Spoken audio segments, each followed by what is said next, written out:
€1,63 la quota del vincente per Papaya Jet, 3,87 Passion. E Patriot Gar riesce a sopravanzare un po' a sorpresa. Papaya Jet va davanti e non credo che, invece mi sbaglio, preferisce agire di spunto e Giorgio D'Alessandro manda Papaya Jet, rimane a largo Pepe Fez, partito più veloce del solito e subito all'attacco di Papaya. Alle prese Papaya e Pepe, quarto in 31, adesso converge in seconda posizione Pepe Fez, poi ha un'incertezza, sbaglia, si elimina e finisce out. In terza posizione c'è Pistillo Luis a precedere Pievelod.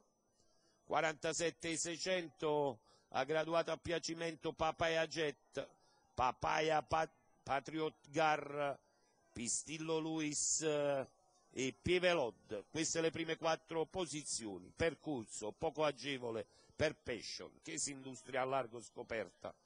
1-3 e qualche spicciolo il giro di pista.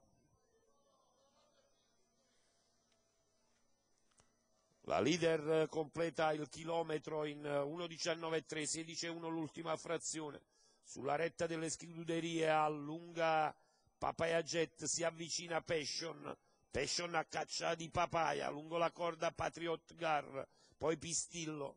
Ultima frazione in 14,7. Papaya cerca di farla pesare a Passion. Papaya sta controllando Passion, lungo la corda Patriot Gar, poi Pistillo Luis. Battute conclusive.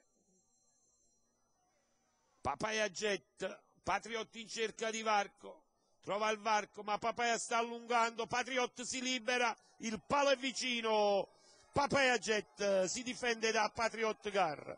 Al terzo termina Passion, al quarto Pistillo Luis, media probabile di 1:17,6.